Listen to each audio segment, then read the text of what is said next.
So, a while back, before the invention of the airplane, there's this guy whose greatest wish, no, desire, is to fly. He's lived his whole life walking around on the boring ground. His feet are sore, his legs are tired, he's had it, enough. He knows he's destined for the freedom of the air. To be honest, he's a bit full of himself and has too much disposable income. Ishmael doesn't give him a name. Let's call him Elon. Elon Bezos. It's a terrible name, but that's never stopped him before.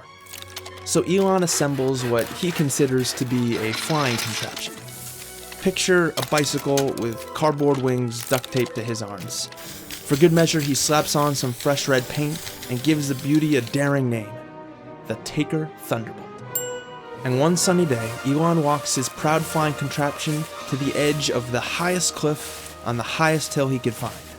And he starts pedaling the bike downhill with all his might. He's going, and whoosh! Zooms off the cliff.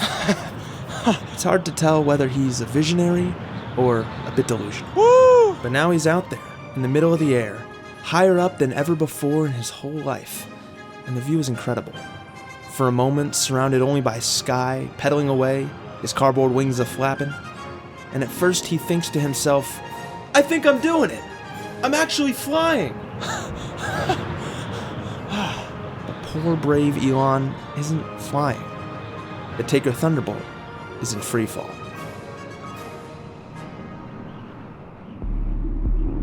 At first, falling can feel a lot like flying. So when Elon looks down to the bottom of this great ravine, he thinks he's soaring over the jagged rocks and boulders below. He can see other failed flying contraptions strewn across the valley floor, crash-landed, dismembered, the discarded remains of contraptions that were not successful in their trial and error flying attempts. And he admits to himself, some of those wreckages look pretty brutal. He's sure glad he's not like the morons who met their fate in the valley below. But at the same time, Elon notices he's starting to descend just a little. No worries, that's what these pedals are for. So Elon starts pedaling harder. Well, our brave hero is a persistent guy, and the farther the Taker Thunderbolt begins to fall, the harder Elon continues to pedal. Come on. Now, my friends, this is where our story gets a bit gruesome. Because you and I, and any 4-year-old knows, there is no amount of harder pedaling that can save this doomed contraption. And soon it looks like the ground is starting to rush towards him at an ever-increasing speed. What once felt like flying is very obviously falling. It's hard to know if Elon ever realized this was what was happening before it was too late. Because very soon, it becomes too late. The ground gets closer, closer, closer, until... Oh! Ouch. The Taker Thunderbolt was never flying, because it was never designed to fly. In our own way, we too live in a society that wants to fly, to transcend its limits, but it's not designed to. Up here on our Taker Thunderbolt, things can seem pretty promising. Sometimes it can feel like we're flying. It can feel like the limits that restrain the rest of the community of life don't apply to us. But as our Taker Thunderbolt falls closer to the ground, the crash becomes harder to ignore. It's too late for Elon Bezos, who now lies broken and defeated at the bottom of the deep ravine. But it's not yet too late for us. Will we figure out how to safely bail out of our falling bicycle? Or can we maybe even learn how to stay in the air?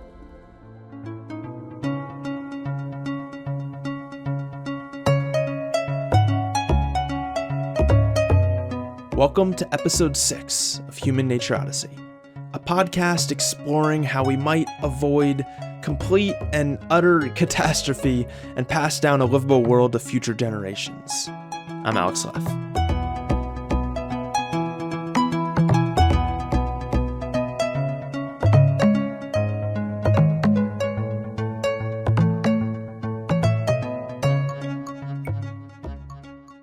The Taker Thunderbolt story was inspired by a parable in the novel Ishmael by Daniel Quinn.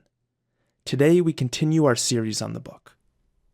If you enjoyed that opening scene and wouldn't mind some more stories and characters and sound effects, then this is the episode for you. It'll be kind of like a smorgasbord of parables. But first, let's retrace our steps and see how we got to this point.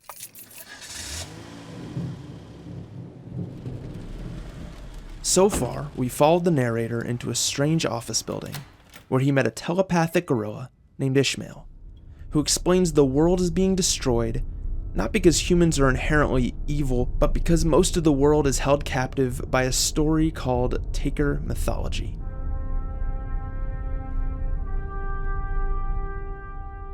Ishmael calls those who live within this global culture Takers. Taker civilization began with the agricultural revolution and built itself on what the author Daniel Quinn later calls totalitarian agriculture.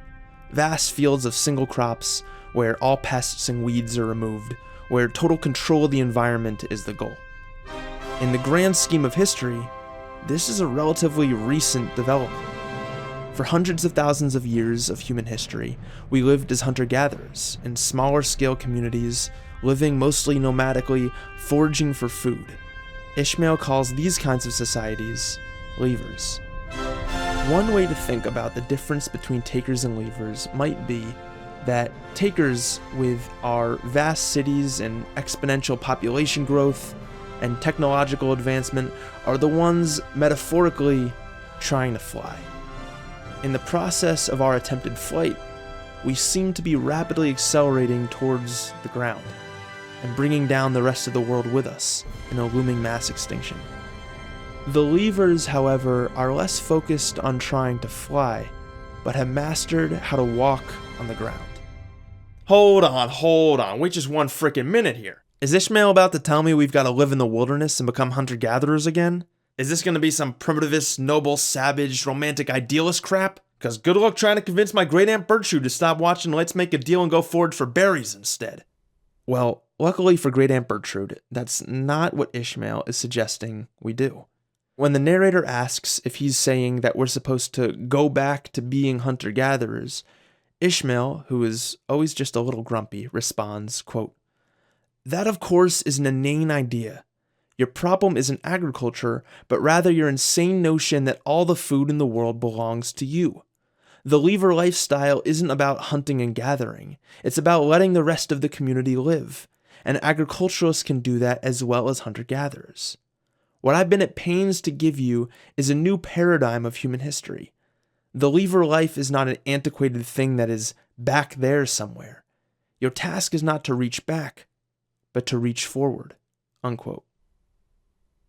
What Ishmael is saying is that we can't start over. Taker civilization is not going to go away overnight. In fact, it would be really catastrophic for the vast majority of people alive today, myself included, if it went away overnight. We have to start from where we are. And for better or worse, we have inherited a massively complex civilization. Where do we go from here? So let's think about Elon Bezos riding his bicycle with cardboard wings off the cliff. He was doomed to fall from the very start. But as we know, it's not impossible to build something that flies. You just have to understand the laws of gravity and aerodynamics.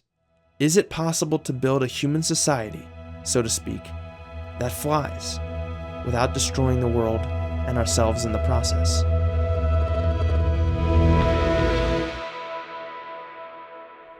Ishmael finds it very curious that takers haven't figured out this by now. As he says, quote, "You know how to split atoms, how to send explorers to the moon, how to splice genes," unquote, "but we haven't figured out how to live without destroying the world." How does one find out such a thing? How to live on the earth without destroying it?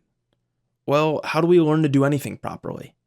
There seems to be a few ways we usually go about this. We can consult prophets and gurus. You know these guys: Confucius, the Buddha, Moses, Muhammad, Jesus, Joe Rogan. Or we can follow the laws written by elected officials and constitutions crafted by founding fathers. There's a lot of fine writing in there that'll go into great detail what to do and not to do. But Ishmael is proposing, to learn how to live in balance with the natural world, we need to look in the natural world. Now this is where our good old Taker mythology hat from a couple episodes ago comes in and says, Don't even bother trying. You're not gonna find anything useful out there. Stay inside, you'll catch a cold. oh how I missed you, Taker hat.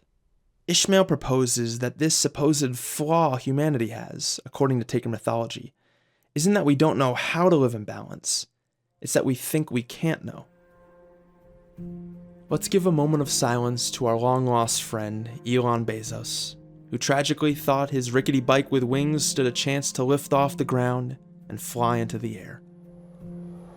He wanted so badly to fly, like the airplanes that soar over us today.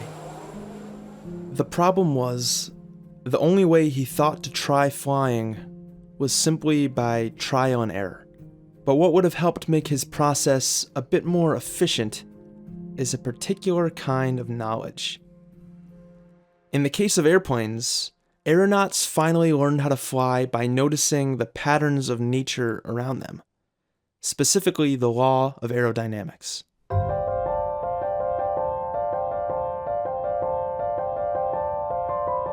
In 1903, two brothers / bicycle salesmen finally figured it out.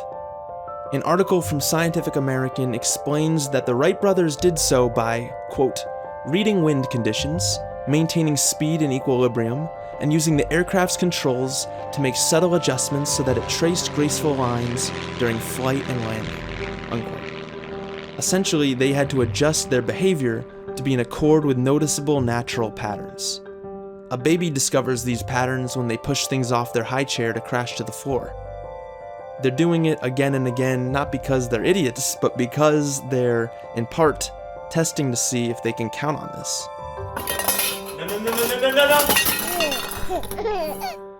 It falls every time. The law of gravity isn't written as some divine law handed down from the gods. It's expressed in the world around us. And just as we can observe the law of gravity by observing matter, Ishmael proposes we can find the laws of nature that will teach us how to live without destroying the world by observing the community of life. Here's a quick flashback to episode 2. What's the tiniest living creature you can find where you are?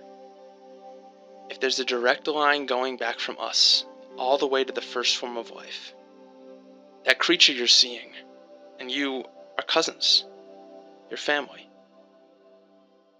What was the little creature you found? The billions of species that share the planet with us are part of what Ishmael refers to as the community of life. Whoa, sorry, I was on a lunch break. What are we talking about now? What about the life community or whatever? The community of life? Yeah, sure, whatever, the community of life. Why are we talking about those imbeciles? Well, because Ishmael suggests there might be some kind of law of nature that the community follows that Taker culture doesn't. Okay, yeah. Hell yeah, you don't follow whatever dumb law they follow. You're humans. You do whatever the hell you want.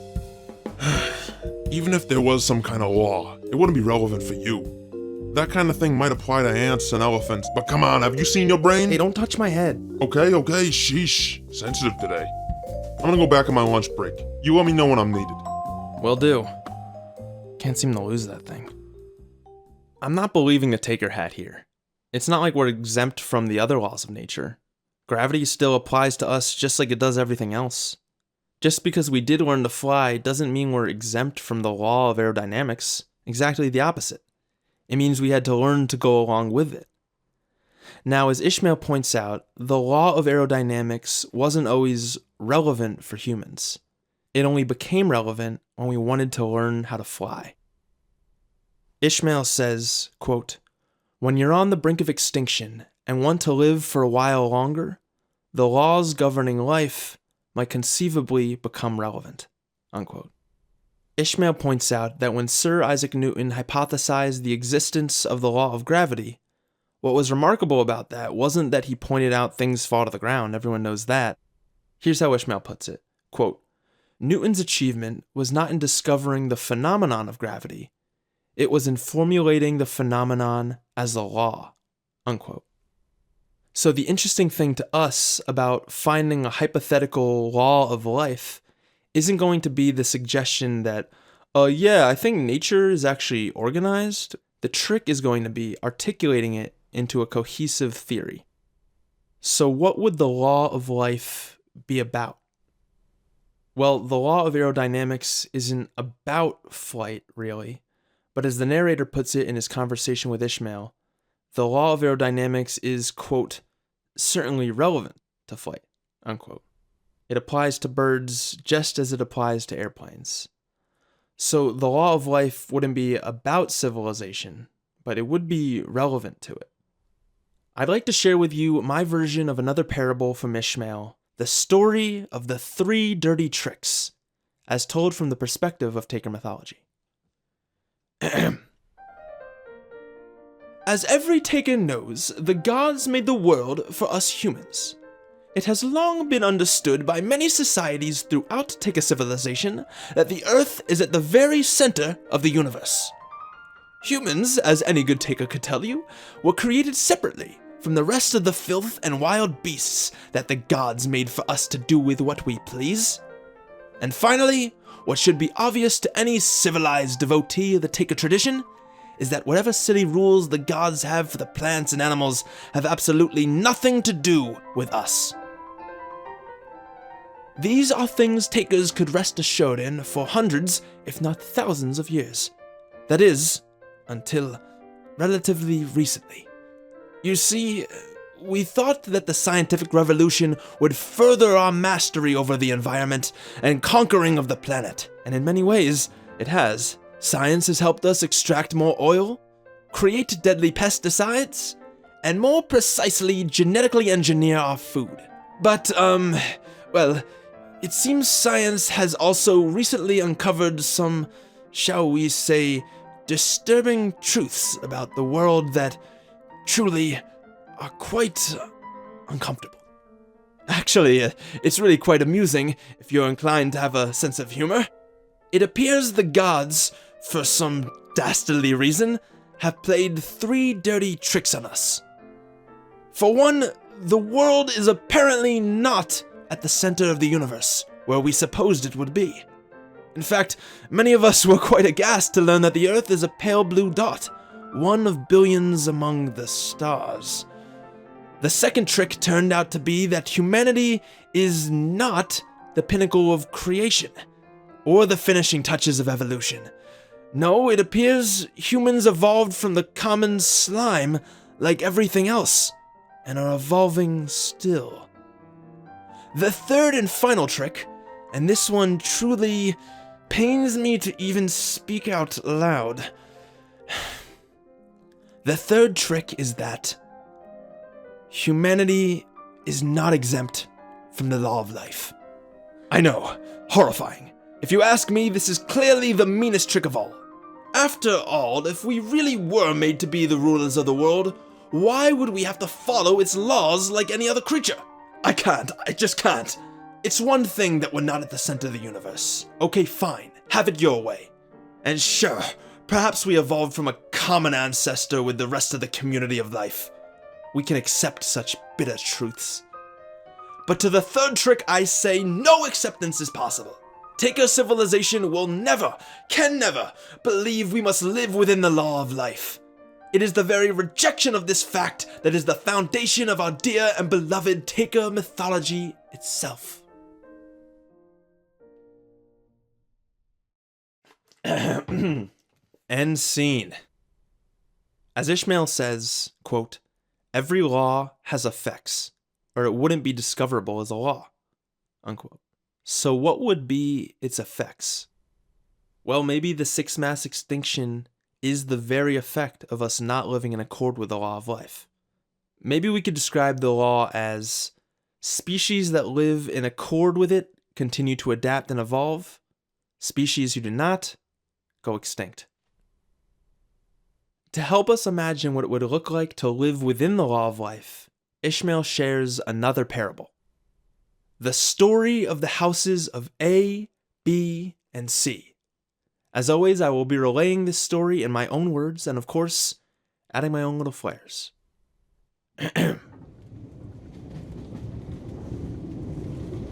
Imagine you're an anthropologist from an esteemed university from some very sophisticated place. You've been given an exciting assignment to go study the mysterious people referred to as the House of A. Aside from being named for just one letter, these people have another fascinating aspect which you hope to learn more about. All right, pretty soon I'll be there, meet the locals, and return to the university with a paper so academically rigorous, the dean will have no choice but to beg me to accept that new faculty position. You were determined and have traveled very far to get to the House of A. It was a long train ride through stunning mountain peaks and mist-covered valleys, and it's been a long, hot, dusty walk since you got off the station. There wasn't even anyone else to carry your bags. But finally, you make it to the small encampment of the A people. A few children are running around and giggling. Elders smile and wave to you. They are clearly an amicable and peaceful people. A representative comes out to greet you. Hi there. She says, I'm from the House of A. You are welcome here. Please feel at home. Wiping the sweat off your sweaty brow, you say, Thank you. Really appreciate it. Do you guys have something I could drink? Like a lemonade? No, we don't have lemonade. You nod and apologize, recognizing it was weird you assumed they would. Right. How about a snack? Yes, there's plenty of food here. Let me show you. You walk some more, following close behind your guide. Tired from a day's travels and tired to walk further still. Soon you come to the edge of the House of A. And across a meadow, you see another gathering of people. Those people, She informs you. are from the House of B. This is where we get our snacks, meals, and feasts. You decide to not ask about the similarly bland naming of these other people and instead ask, Oh, perfect. That'd be great. Where do you think I'd find that snack? The B people are our snack. They are our food. Now, hold on 1 minute. Your studies didn't prepare you for this. The bee people? Mm-hmm. Are your food? Yes, of course. Well, then why aren't they running and screaming in fear? They're just casually living right next to you? Yeah. Why run? There's no need. Their own food, the people from the House of C, they live right over there. And she points to, indeed, another gathering of people at the edge of the forest. They too seem to be not all that concerned that those who would devour them are right nearby. You are appalled, bewildered, and confused. You say to yourself, Come on, Lariopolis. oh yeah, by the way, your name is Lariopolis. Keep yourself together. Think of the faculty seat. So, You say to your guide, collecting yourself. the House of A consumes the House of B, and the House of B, consumes the House of C? You get it. So, is this some kind of hierarchy thing? Do you control the B people? And do the B people control the C people? Your guide from the A people looks at you a bit pitifully. Well, that wouldn't make much sense. After all, we in the House of A are the food to the House of C. Oh, God. You realize what's happening here? It's some kind of cannibalistic human centipede. You are disgusted and can't take it anymore. How can you accept this? You blurt out, throwing away all those years of anthropologist training and exorbitant student loans out the window. How can you live in such horror and fear and lawlessness? Lawlessness. She asks, seemingly not offended, as if talking to an ignorant child. We have a law, and follow it strictly. The B's follow it, and so do the C's. We all follow it. Okay, stop the tape. Interesting. We're going to say goodbye to the people from the houses of A, B, and C, along with our goofy anthropologist, and return to the real world. I remember being a kid in my backyard, watching this hawk swoop down and eat a mouse. My older neighbors saw it too and remarked, "How terrible! The animal world is so cruel." And I thought to myself, well, what the hell is the hawk supposed to do? "Are you a vegetarian?" I asked my neighbor. She said no. Sometimes the natural world's food web is described as Ishmael puts it, quote, lawless chaos and savage, relentless competition, unquote. The Christian version of Taker mythology idolizes when the lion lays down with the lamb. Now that would be heaven. Not all this I eat you, you eat me nonsense. However, contrary to Taker belief, the natural world is not at war, just as the A, B, and C people were not at war. The lions and the lambs are only enemies in Taker mythology's imagination. The lion doesn't massacre a flock of sheep. As Ishmael explains, it kills one to satisfy its hunger, not its hatred. Because the lion, as well as the lamb, follows the law of life. But what would it look like if they broke it? Ishmael describes a hypothetical scenario out on the East African savannah, and I'll take you there now, nature documentary style.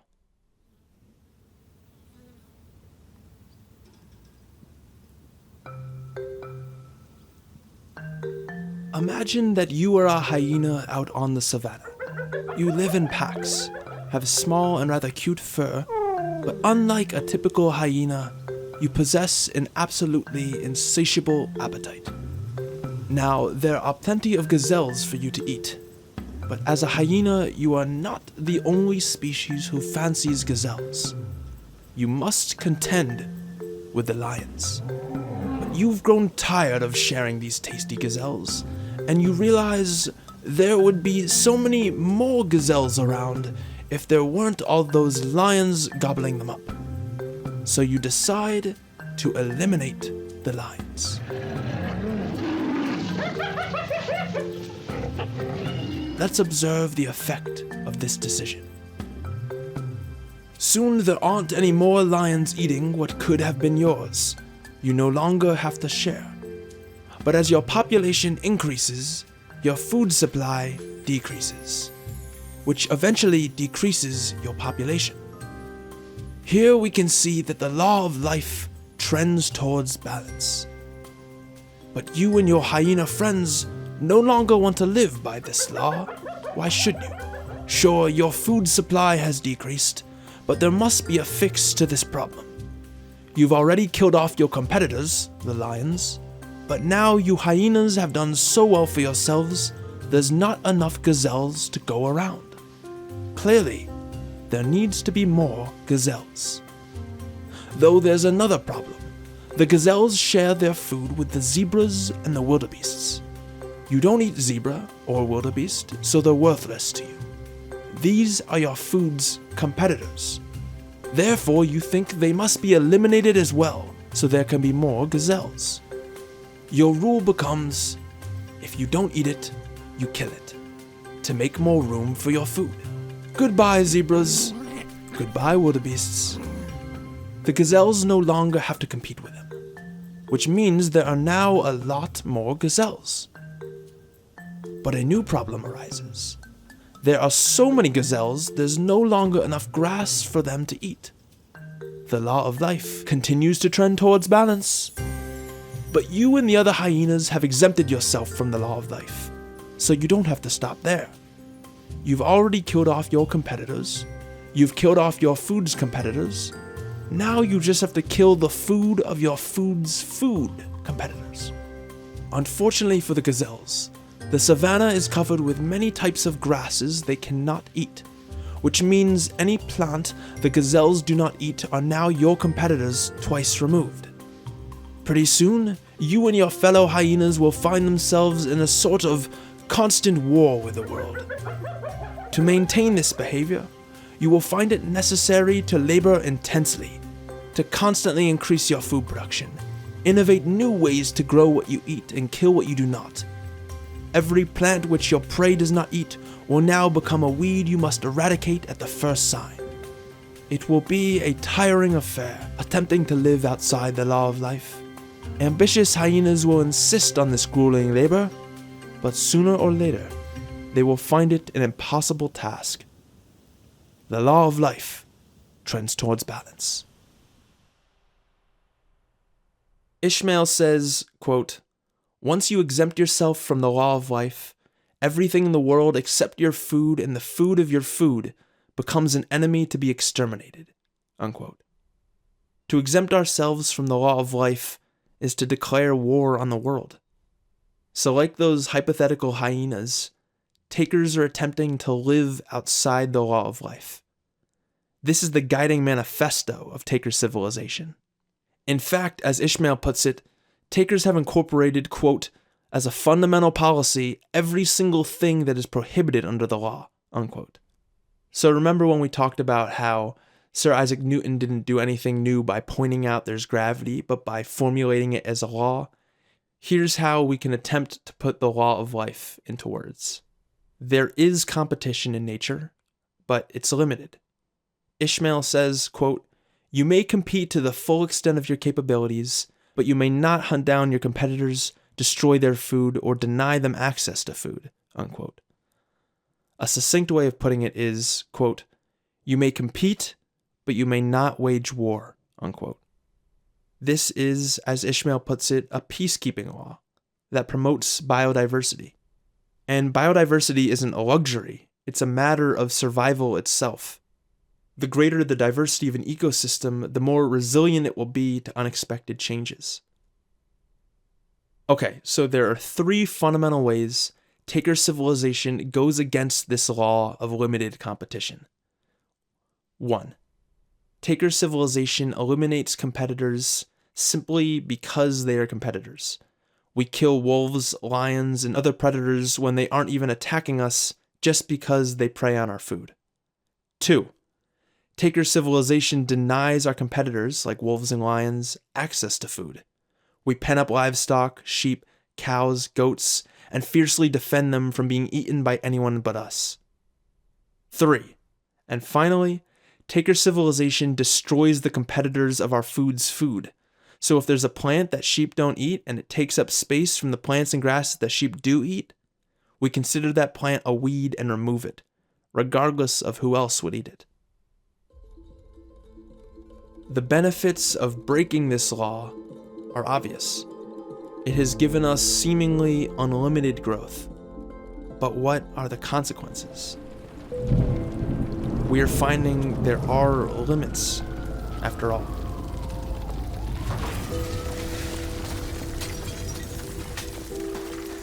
As Ishmael summarizes, it seems there is a law of nature that informs how all species, Homo sapiens included, can live in balance with the rest of the world. This law won't inform us on every aspect of our culture, like traffic violations, tax brackets, or the logistics of copyright infringement. It's not that specific. But it will inform us on how we ought to live if we hope to continue to exist. Unfortunately, for the rest of the world, one species exempting itself from the law of life is as destructive as every species doing so. The result is the same. Biodiversity is devastated and reduced for the sake of one species. All the destruction we see around us, it's the consequences of trying to live outside this law.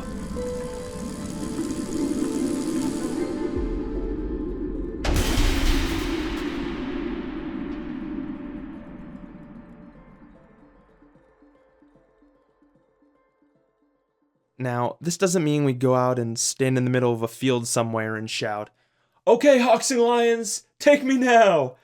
I'm ready!" Living to the best of our ability is a good thing. The point is, when our lives are set up at the expense of the rest of life on this planet, we're dooming ourselves in the long run. So if we want to continue existing and not join Elon Bezos' wreckage at the bottom of the valley floor, if we even want to learn how to fly, we have to learn how to live within the law of life. Thanks for listening. On the next episode of Human Nature Odyssey, it'll be up to us to figure out, now what? What do we do with all this? How do we help create a livable future? Until next time, what can you notice about the law of life around you? Where can you see taker civilization breaking this law? And what might it mean for us to end our war with the world and live within the law of life? Talk to you soon. If you'd like to support Human Nature Odyssey, please share it with a friend, subscribe wherever you enjoy your podcasts, and check out our Patreon. We had our first bonus interview this month with author Jay Snodgrass about his book Genesis and the Rise of Civilization. You can listen to the full hour conversation at patreon.com/humannatureodyssey. There you'll find a bunch of other writings, transcripts of episodes, audio extras, and soon, many more interviews with bonus guests. Thank you to everyone who's given their support so far. Our theme music is Celestial Soda Pop by Ray Lynch. You can find the link in our show notes. And thank you to Maddy and Austin for their voice acting contributions to the House of A scene. Maddy is also a very talented musician, and you can find a link to her music in the show notes.